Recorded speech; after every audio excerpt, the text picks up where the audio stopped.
시청자 여러분, 좋은 저녁 보내고 계십니까? 뉴스9 윤정호입니다. 지역구 출마 후보들의 윤곽이 하나둘 드러나고 있습니다. 여당은 단수 후보 25명을 발표했고 야당은 경선 지역을 또 발표합니다. 이른바 대진표가 채워지는 셈인데 본격적인 선거운동 시작됐다고 봐야겠죠.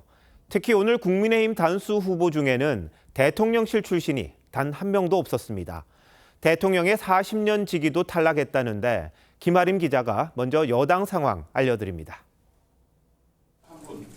국민의힘은 이번 총선의 주요 격전지인 한강벨트에 용산 권영세 전 장관과 동작을 나경원 전 의원, 광진갑 김병민 전 비대위원, 광진을 오신환 전 의원을 단수 공천했습니다.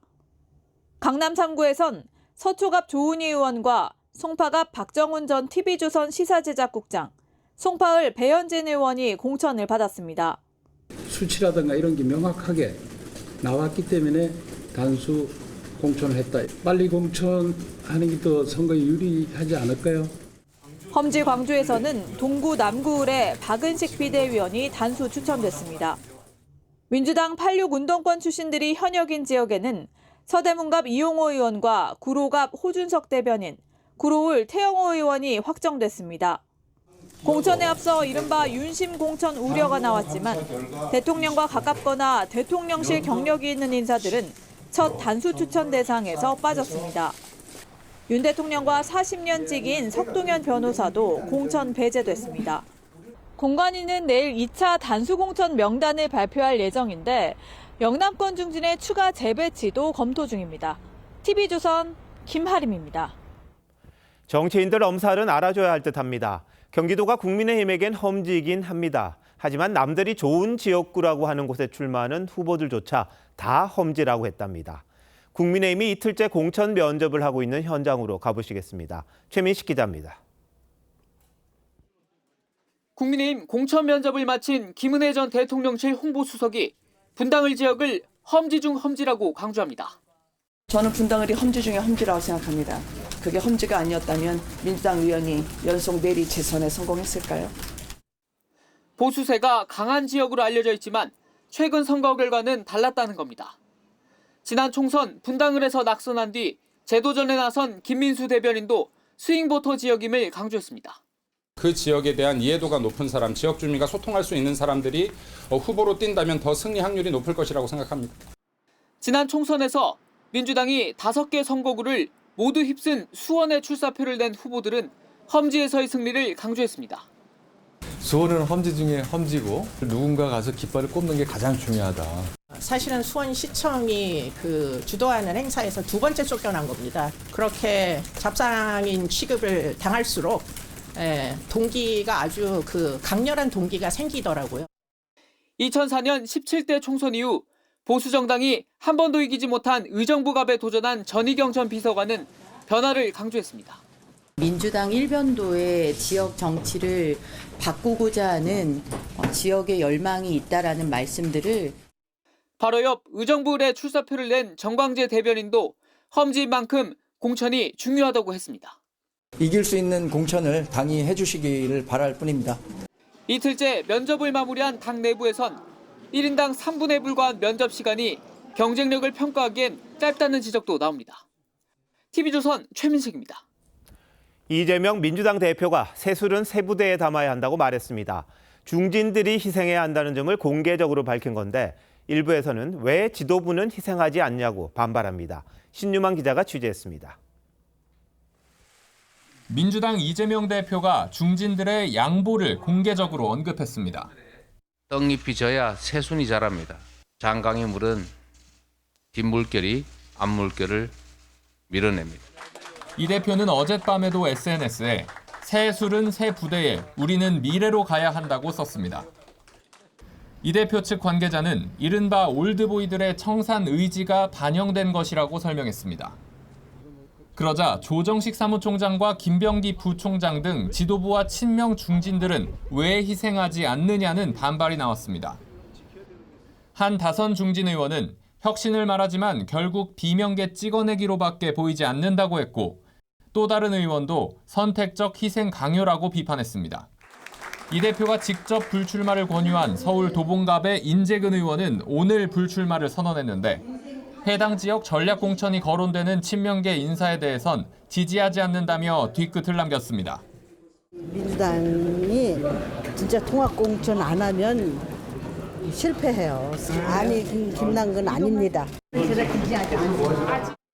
민주당은 내일 경선 지역을 추가로 발표할 예정인데 공천 배제 결과에 따라 갈등의 불씨가 될 가능성도 있습니다.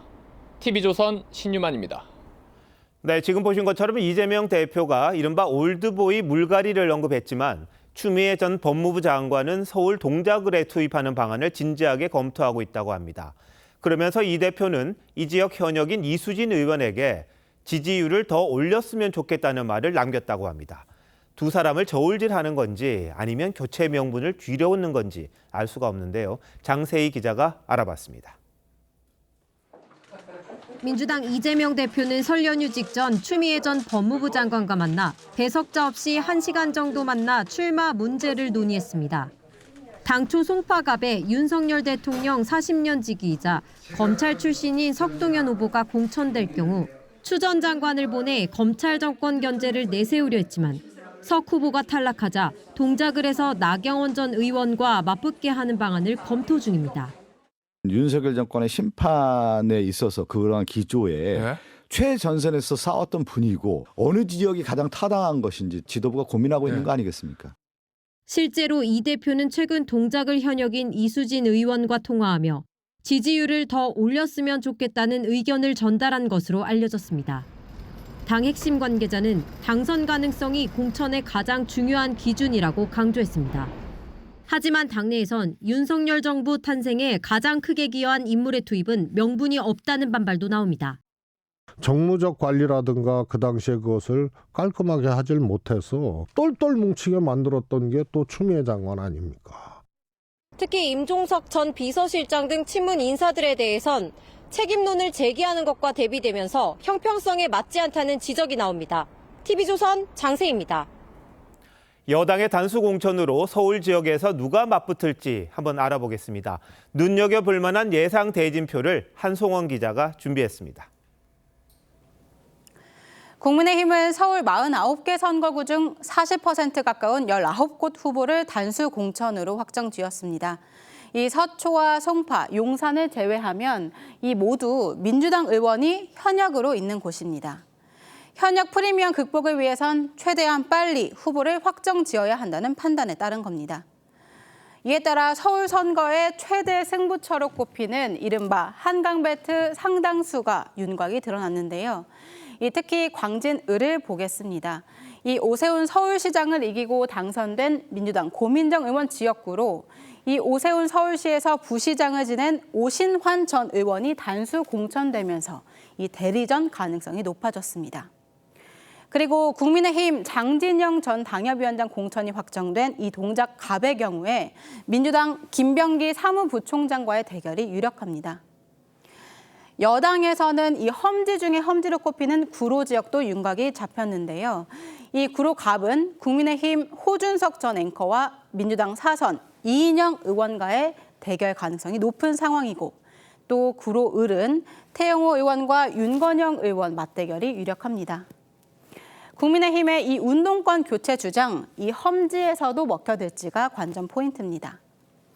이 당내 경쟁자 없이 민주당 현역 의원들만 뛰고 있는 이 강북갑, 도봉을 그리고 강서병도 오늘 국민의힘이 단수 공천을 확정하면서 이 사실상 대진표가 완성됐다 이런 평가가 나옵니다. TV조선 한송원입니다. 신당 창당을 선언한 조국 전 장관이 광주 5.18 묘지를 찾았습니다. 그런데 이곳에서 한 말이 묘합니다. 수사를 받아보니 광주 시민들의 고통을 이해하게 됐다.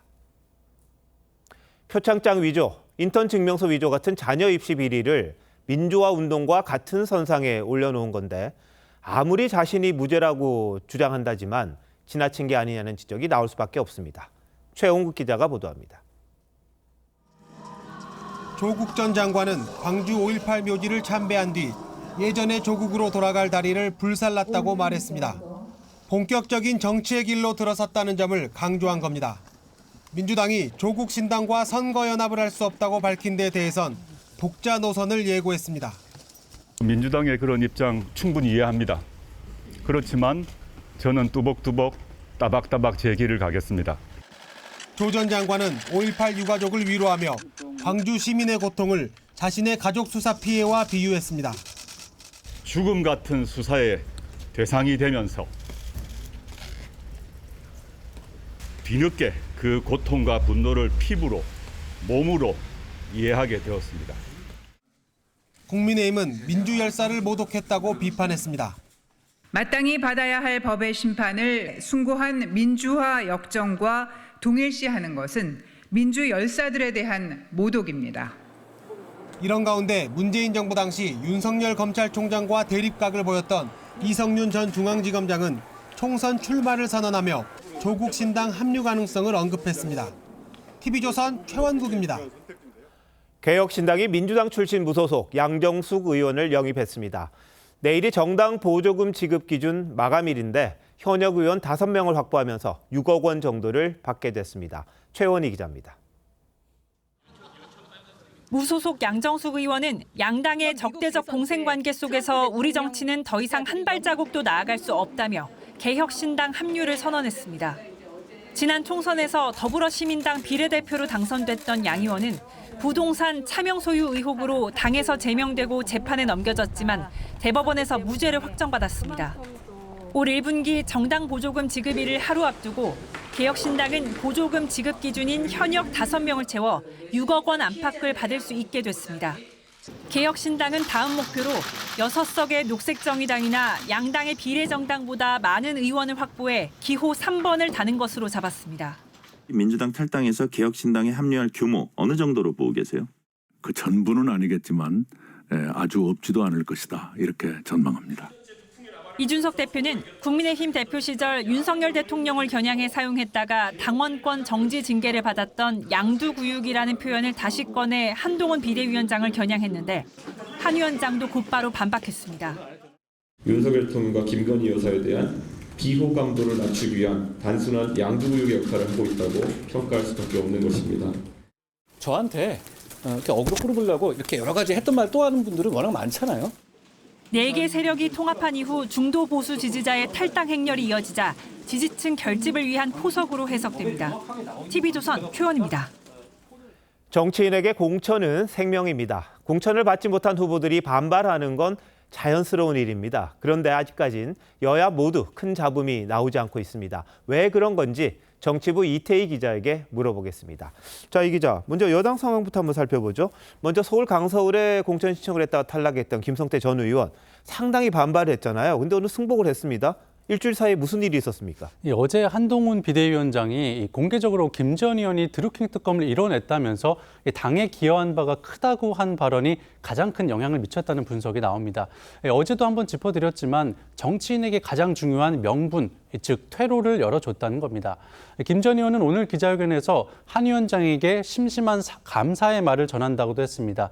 서울 송파갑에서 컷오프된 석동현 변호사도 컷오프 발표 5시간 만에 승복한다는 입장을 냈습니다. 과거에는 공천 탈락자가 단식 투쟁을 하거나 항의 시위를 하는 일들이 비일비재했다는 점을 감안하면 현재까지는 분명 달라진 모습입니다. 뭔가 시스템 공천이 먹힌다 이렇게도 이야기할 수 있을 것 같긴 합니다만, 그런데 이번엔 개혁신당이라는 제3의 선택지도 있잖아요. 만약에 공천이 안 됐더라도 그쪽에 합류할 수가 있을 텐데 한동훈 위원장은 굉장히 단호하게 이야기를 하더라고요. 그렇습니다. 쉽게 말해서 갈 테면 가라는 식인데 직접 한번 들어보시죠. 공천에서 배제된 인사들이 개혁신당으로 움직이려는 그런 정도의 공공성과 그런 정도의 정치 마인드를 가진 분이라면 가시라고 말씀드리고 싶습니다. 진짜 가라는 뜻이라기보다는 그만큼 공천 공정성에 자신이 있다는 뜻으로 해석이 됩니다. 그런데 앞서도 전해드렸습니다만 이 대통령실 출신 인사 이번 단수 공천에는 한 명도 없더라고요. 좀 의외다 이렇게 평가하시는 분들도 많아요. 맞습니다. 윤심 논란도 감안을 한 것으로 보이는데요. 윤희숙 전 의원이 공천을 신청한 서울 중성동 갑은 오늘 단수 공천 지역에서 빠졌습니다. 당내 경쟁자인 권오현 전 대통령실 행정관의 반발 가능성까지 감안한 거란 해석이 나왔습니다. 다만 당내 경쟁이 치열한 곳은 이번 발표에 포함되지 않았기 때문에 이 진짜 공천 경쟁은 아직 시작되지도 않았다는 말도 나옵니다. 공천 갈등의 뇌관은 지금부터라는 겁니다. 자, 야당 이야기도 한번 해보죠. 야당도 좀 조용합니다. 야당, 민주당은 어떤 공천, 이른바 기술을 쓰고 있는 겁니까? 민주당은 공천 발표 전에 이재명 대표가 직접 나서서 교통정리에 나서는 모습입니다. 잡음을 최소화하기 위한 일종의 사전 작업인 셈인데 이명백 공천관리위원장은 이 대표의 이 같은 불출마 권고를 일종의 공천 프로세스라고 평가했습니다. 하지만 그 수혜가 결국 친명계 후보들에게 돌아가는 것 아니냐는 의혹이 나오는 것도 사실입니다.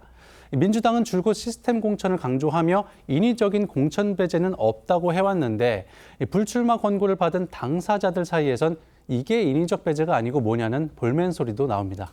네, 이제 뭐 공천이 막 시작입니다. 여러 곳에서 나올 텐데 이 결과를 보면 누구 말이 맞는지 알 수 있겠군요. 자, 이 기자 잘 들었습니다.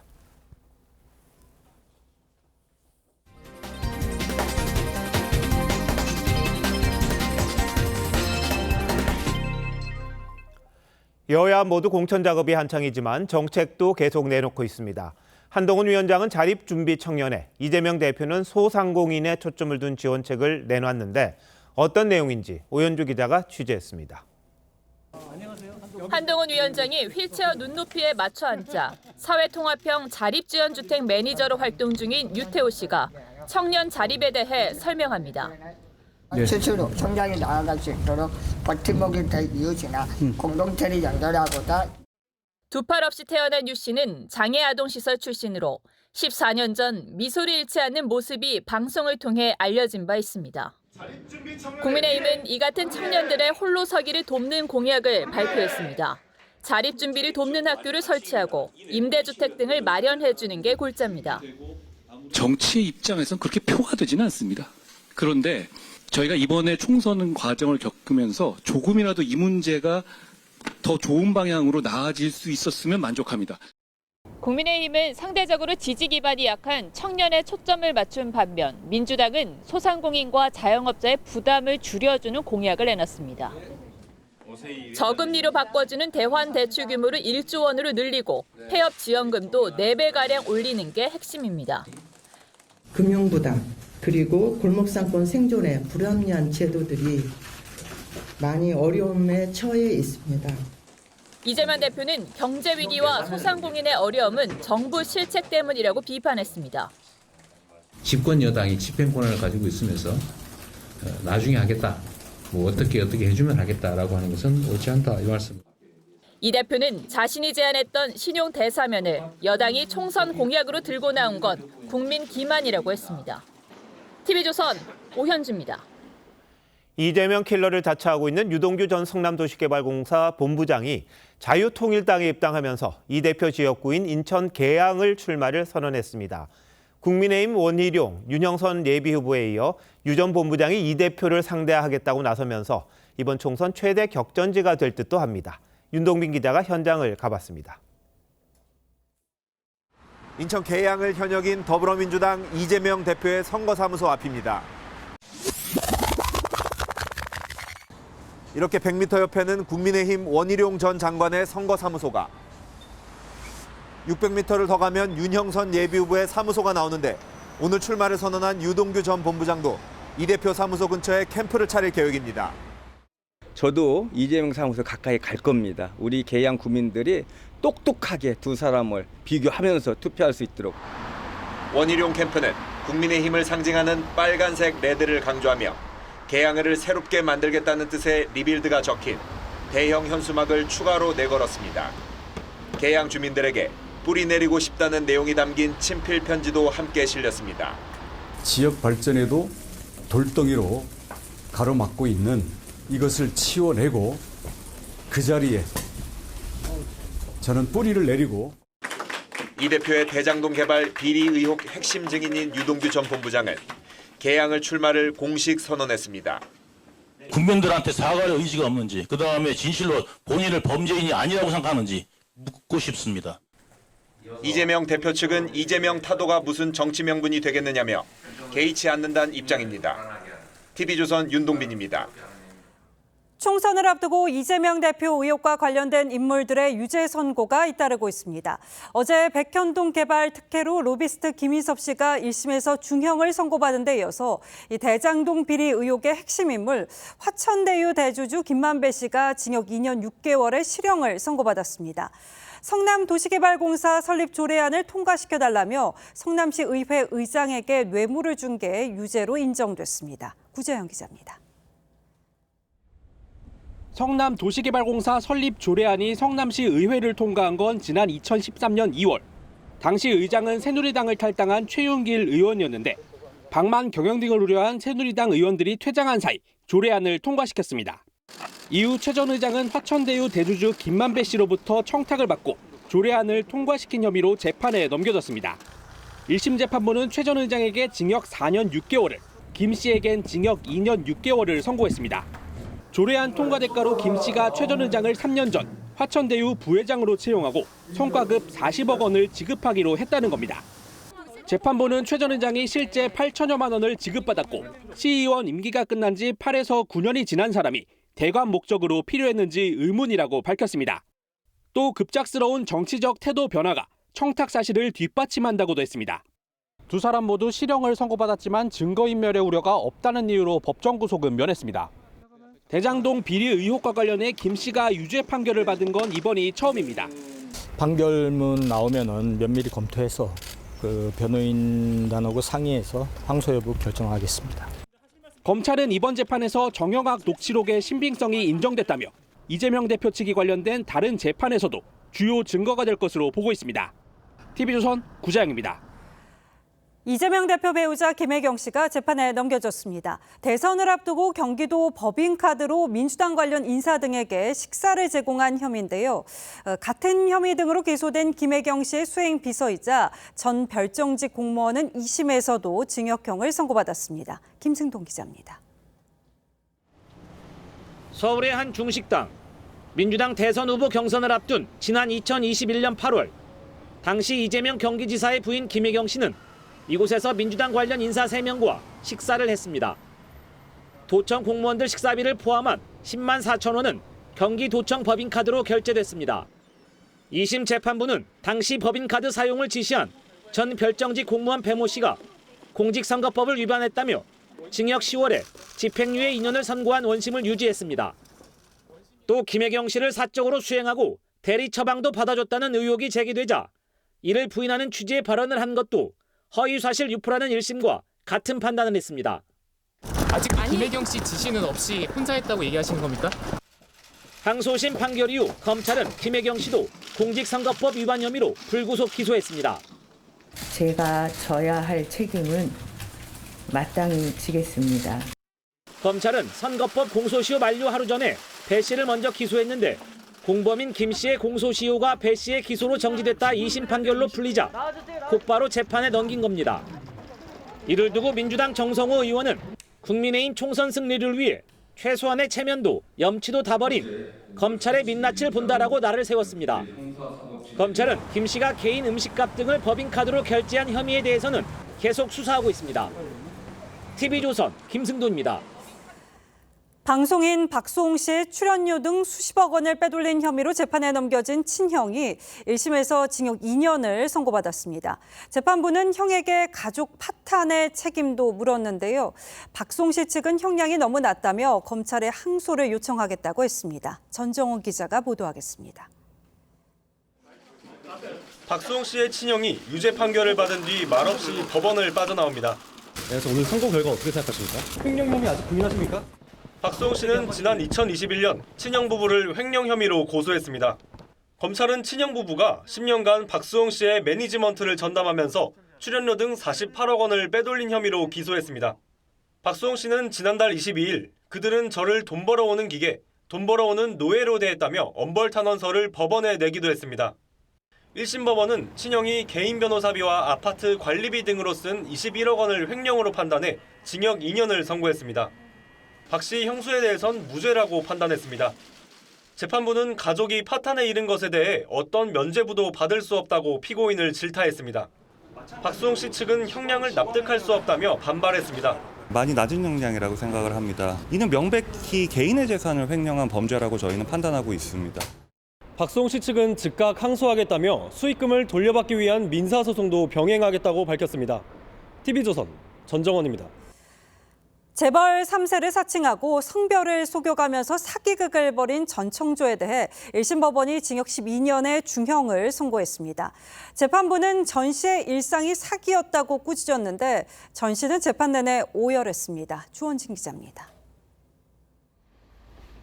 전청조 씨는 지난해 11월 상습 사기 혐의로 구속됐습니다. 혼자 범행 계획 세우신 거예요? 피해자분들께 죄송합니다. 전 씨는 15조 원 통장 잔고가 있다는 거짓말로 27명에게서 투자금 명목으로 30억 7천만 원을 가로챈 혐의를 받습니다. 여성인 전 씨는 주민등록증을 위조해 재벌에 숨겨둔 아들 행세를 하기도 했습니다. 지난해 10월 전 펜싱 국가대표 남현희 씨와 결혼 발표를 하자 지인들이 폭로하면서 사기 행각이 드러났습니다. 1심 법원은 전 씨에게 징역 12년을 선고했습니다. 재판부는 전 씨의 범행은 소설가 상상력도 뛰어넘는 막장이라며 일상이 사기라 양형 기준을 넘긴 중형을 선고했다고 밝혔습니다. 죄질이 매우 좋지 않은 사안이기 때문에 대법원 양형 기준을 넘어선 선고도 가능한 사안으로 판단됩니다. 다만 법원은 남현희 씨의 사기 공모 여부에 대해선 판단하지 않았습니다. 전 씨는 진심으로 반성한다며 재판 내내 오열했는데 항소 여부는 아직 결정하지 않았습니다. 경찰은 전청조 씨에 대한 1심 선고가 나온 만큼 조만간 남현희 씨도 검찰에 넘길지 여부를 결론 내릴 방침입니다. TV조선 주원진입니다. 영풍재지 주가를 조작해서 수천억 원대 부당이득을 챙긴 주가 조작단이 적발됐습니다. 범행 규모만 6,600억 원대로 역대 최대입니다. 이들은 범죄 수익으로 한강이 보이는 강남 최고급 오피스텔에서 호화 생활을 즐겼습니다. 임서인 기자가 취재했습니다. 해경이 어선 갑판 아래 창고문을 열자 숨어있던 남성이 자포자기한 듯 걸어 나옵니다. 지난달 25일 밀항을 시도하다 붙잡힌 영풍재지 주가 조작단 총책 50대 이모 씨입니다. 아이씨, 베트남 가려고 하다 잡힌 거 맞죠? 네, 조금 얘기해요. 이 씨의 주가 조작단은 3개 팀 20여 명으로 이 중 한 팀은 MZ세대로만 구성됐습니다. 아이들 팀으로 불린 이들은 한강뷰 최고급 오피스텔에서 슈퍼카를 몰면서 호화 생활을 즐겼습니다. 집안에 수억 원의 현금을 쌓아놓고 명품 가방과 해외여행으로 탕진했습니다.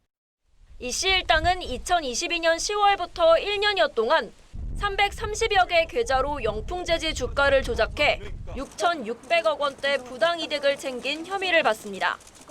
미리 짜고 고가 매수 주문을 내는 수법으로 주가를 끌어올려 선량한 투자자를 울린 겁니다.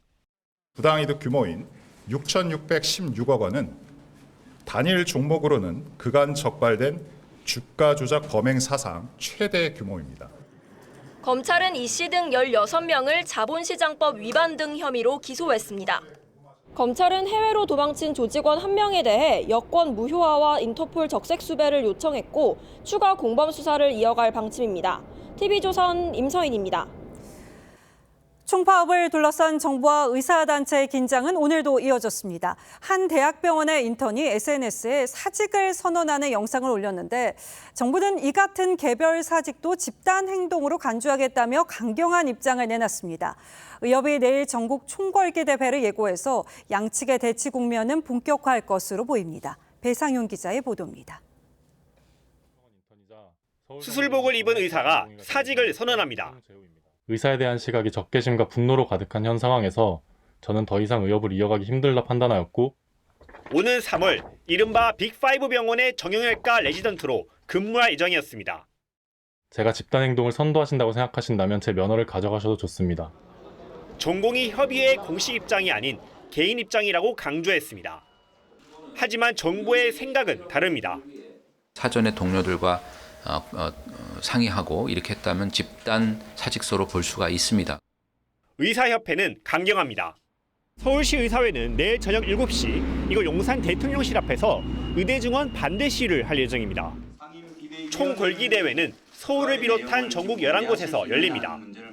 정부의 불합리한 의대 증원 정원 추진을 반드시 막아내겠다는 굳은 결심을 대내외에 알려드립니다. 대한간호사협회는 오늘 국회 앞에서 기자회견을 열고 의료인의 본분을 지키라며 의대 증원을 지지했습니다. TV조선 배성윤입니다.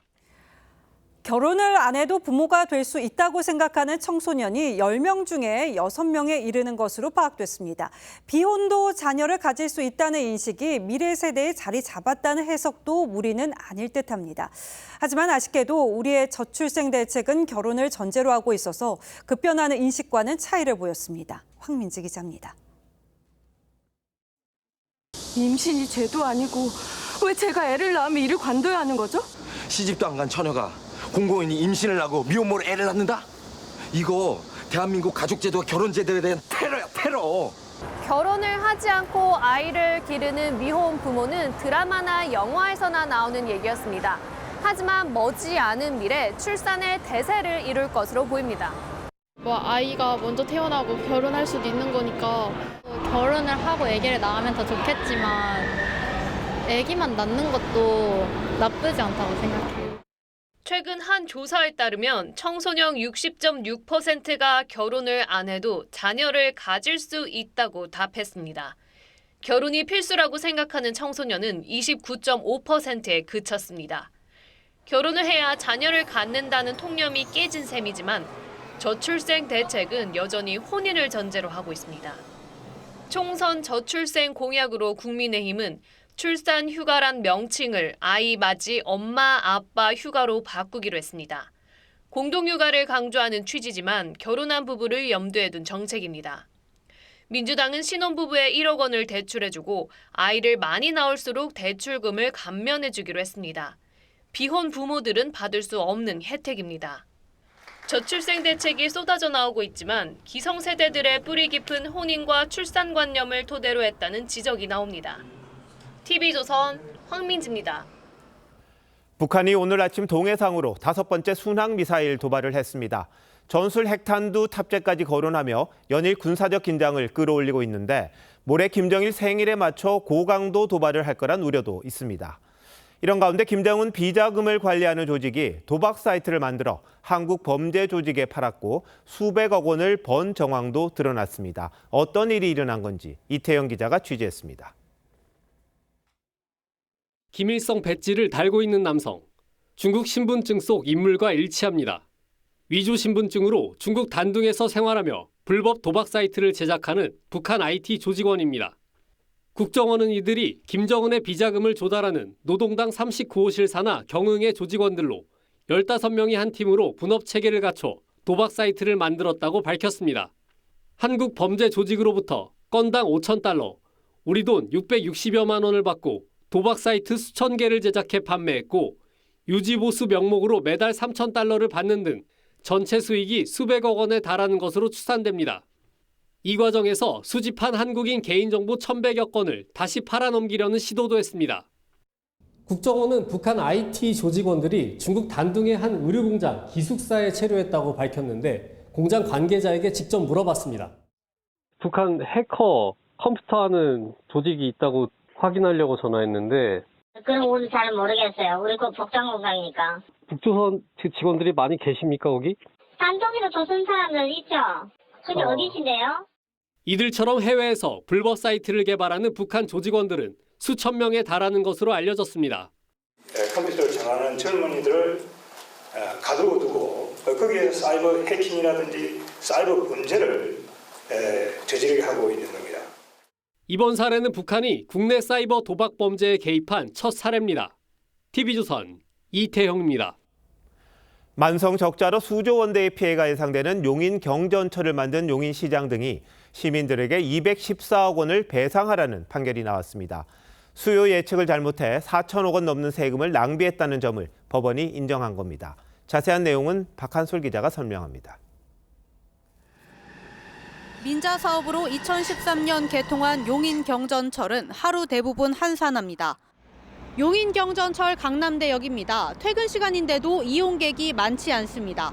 법원은 수요 예측이 잘못돼 지금까지 용인시가 4,293억 원을 손해봤다고 판단했습니다.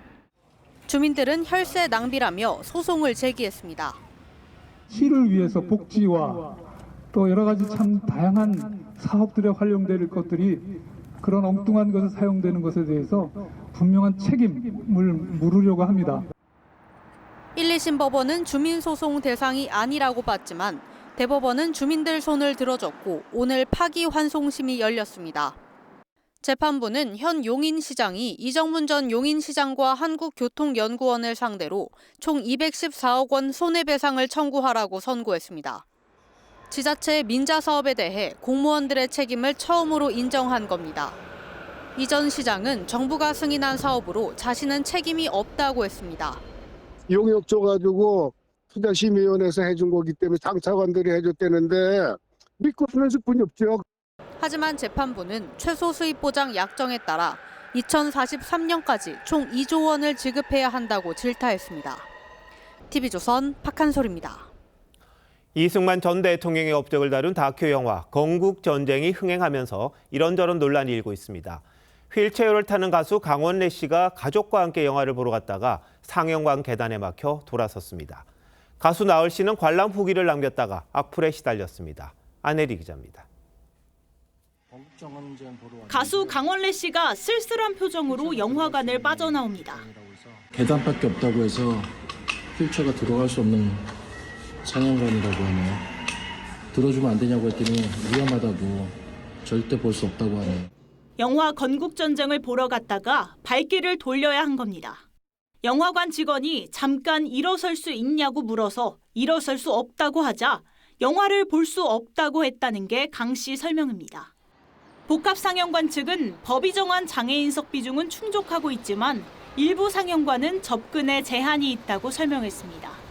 장애인분들이 보다 편안하게 영화를 관람할 수 있는 환경을 개선할 수 있도록 리뉴얼이나 이럴 때 개선해 나갈 예정이거든요. 이승만 전 대통령의 업적을 다룬 다큐 영화 건국전쟁은 흥행몰이를 하며 누적 관객 38만 명을 돌파했습니다. 하지만 일부 야권 성향 네티즌들은 연예인들을 상대로 댓글 공격을 벌이고 있습니다. 가수 나얼 씨는 SNS에 건국전쟁 포스터와 함께 관람 후기를 올렸다가 악플에 시달려 댓글창을 폐쇄했습니다. TV조선 안혜리입니다. 강원래 씨처럼 휠체어를 타고 영화관에서 자유롭게 영화를 볼 수 없는 상황, 왜 벌어지는지, 뭐가 문제인지 따져보겠습니다. 홍혜영 기자, 이동이 불편한 분들을 위해서 규정을 만든 그런 건 없습니까? 있습니다. 이 장애인석 의무 설치 비율을 법령으로 정해두고 있는데요. 문제는 이 법이 정교하지 못하다는 데 있습니다. 이 전체 관람석 수의 1% 이상을 장애인이 편리하게 이용할 수 있는 구조와 위치에 둬야 하는데 전체 관람석을 기준으로 하다 보니 아예 장애인석이 없는 상영관이 생기는 겁니다. 실제로 대형 영화관 3사의 장애인 관람석 비율을 보면 모두 기준은 넘고 있는데요. 몇몇 상영관에만 설치해서 전체 1% 이상이라는 비율을 맞춘 겁니다. 근데 그동안 아무런 문제가 없었다는 겁니까? 문제 제기가 없었어요?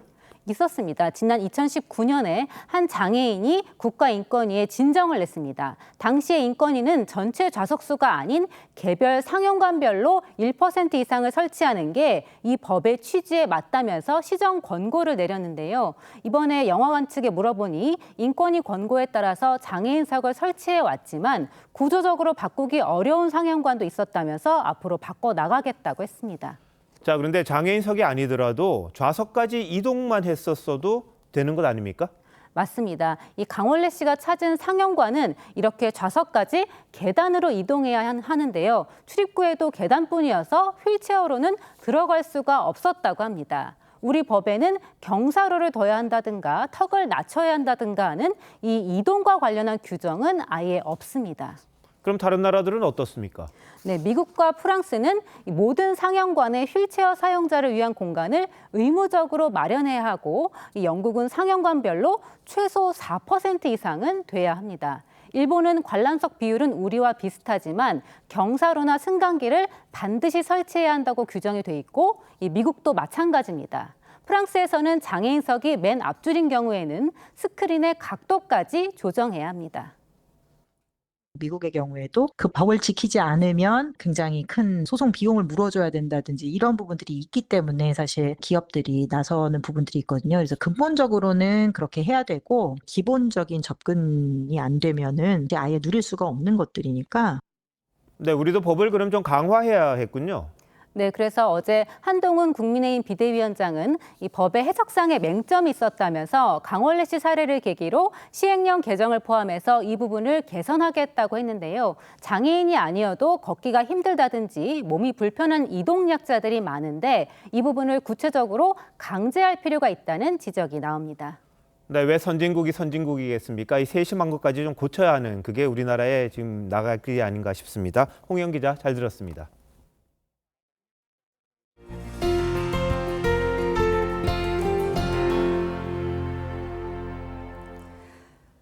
지금 남미에서는 지상 최대 축제로 불리는 브라질 카니발이 한창입니다. 화려함의 극치를 보여주는 이 행사에 세계 각국의 수많은 관광객들이 모여서 즐기고 있습니다. 이정민 기자가 소개합니다. 인파로 가득 찬 삼바드롬 거리에 브라질 카니발의 백미, 퍼레이드 행렬이 이어집니다. 형형색색 의상과 장신구로 치장한 공연단은 관람객들을 사로잡습니다. 반려동물도 코스튬으로 치장해 거리로 나왔습니다. O carnaval, assim, no Rio de Janeiro, ele representa o Brasil, representa cor, representa diversidade, representa liberdade, felicidade. 지난 9일부터 시작한 지상 최대의 축제 브라질 카니발. 평범했던 거리도 해변가도 공연자와 참가자가 모두 즐기는 축제의 장이 됩니다. O palco, às vezes, ele deixa a gente muito distante do público, né? Distante da galera. Aqui eu consigo chegar e apertar a mão de tipo, uma pessoa que está ali do lado. A pessoa consegue parar e me falar, pô, qual é o nome desse instrumento? E a gente consegue falar. 올해 축제 참가자만 4,900만 명 이상으로 추정됩니다. 관광객 유치로 기대되는 경제적 효과도 6조 7천억 원 규모입니다. 현지 언론은 엄청난 인파가 동시에 음악에 맞춰 춤을 추면 땅이 흔들릴 정도였다고 보도했습니다. 화려한 축제 이면엔 그림자도 있습니다.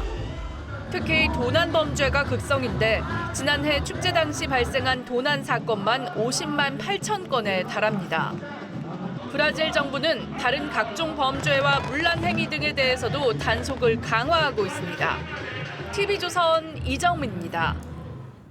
미국 플로리다에서 소형 비행기가 고속도로에 추락하는 영상이 포착됐습니다. 거대한 화염에 휩싸인 비행기에는 5명이 탑승하고 있었는데 2명이 사망했습니다. 김자민 기자입니다. 낮은 고도로 날던 소형 비행기가 고속도로에 미끄러지듯 내려와 그대로 곤두박질 칩니다. 거대한 불길과 함께 시커먼 연기가 순식간에 하늘을 뒤덮습니다. Oh my God! Oh my God! 추락한 비행기는 꼬리만 남고 완전히 불에 탔습니다. Yeah, I was upstairs getting ready to go to the gym, and all of a sudden I heard an explosion, or sounded like an explosion. My house shook. 현지 시간 9일 미국 플로리다 고속도로 한복판에 5명이 타고 있던 소형 비행기가 추락했습니다. 불붙은 비행기에서 검은 옷을 입은 남녀 3명이 뛰쳐나옵니다. Is there anybody else in there? 마침 사고 현장을 지나던 전직 구급대원이 구조를 도왔지만 끝내 조종사 2명은 숨졌습니다. I knew quickly that I needed to get the survivors away from the plane because the jet fuel was going to explode. 사고 비행기는 두 엔진이 모두 고장나 비상 착륙을 요청한 상태였고 착륙 예정이던 공항까지 버티지 못하고 추락한 것으로 조사됐습니다. TV조선 김자민입니다.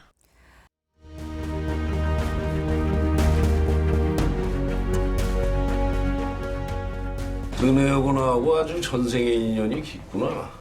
이 스무장생에 좁다. 뒤지 마라.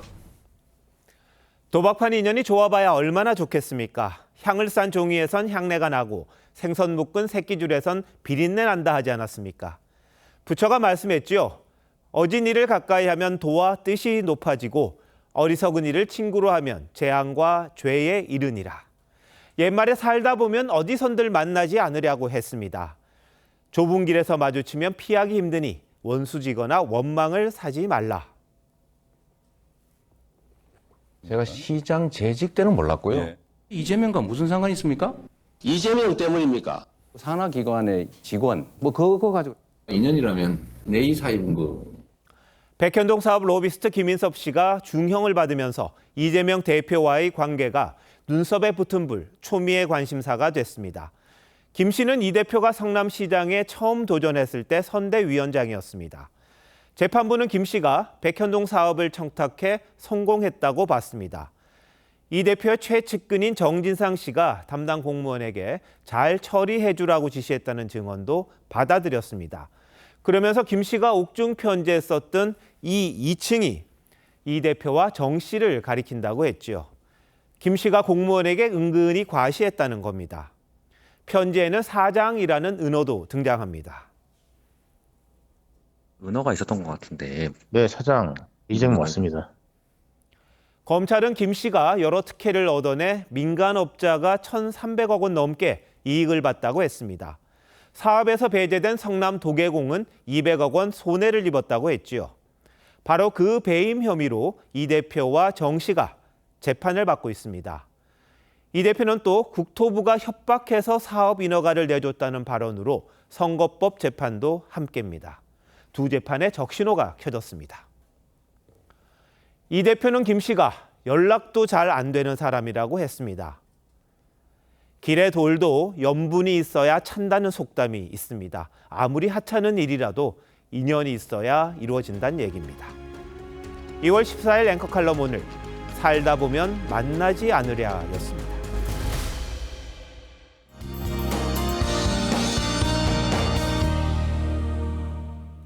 오늘 때아닌 봄 날씨가 펼쳐졌습니다. 곳곳으로 역대 가장 따뜻했던 2월이었는데요. 내일은 전국 대부분 지역에 비나 눈이 내리며 날이 급격하게 쌀쌀해지겠습니다. 새벽에 중부와 전북부터 내리기 시작해 오전 중에는 전국으로 확대되겠습니다. 비의 양은 적게는 5에서 많게는 30mm 정도가 되겠고요. 영동과 경북 북부로는 습설 형태의 많은 눈이 예상돼 주의가 필요합니다.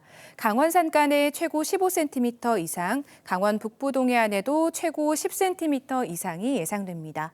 눈비는 내일 늦은 오후에 수도권과 충남부터 그치기 시작하겠고요. 대부분 지역 바람이 강하게 불겠습니다. 내일 아침까지는 예년 기온을 웃돌겠습니다. 낮에는 찬 공기가 내려와 서울이 6도로 오늘보다 12도가량이나 낮아지겠습니다. 내일 해상에도 바람이 강하게 불겠고 물결은 최대 4에서 5m로 매우 거세겠습니다. 비가 그치고 나면 반짝 영하권 추위가 찾아오겠습니다. 날씨였습니다. 2월 14일 수요일 뉴스9 마칩니다. 시청해주신 여러분 고맙습니다.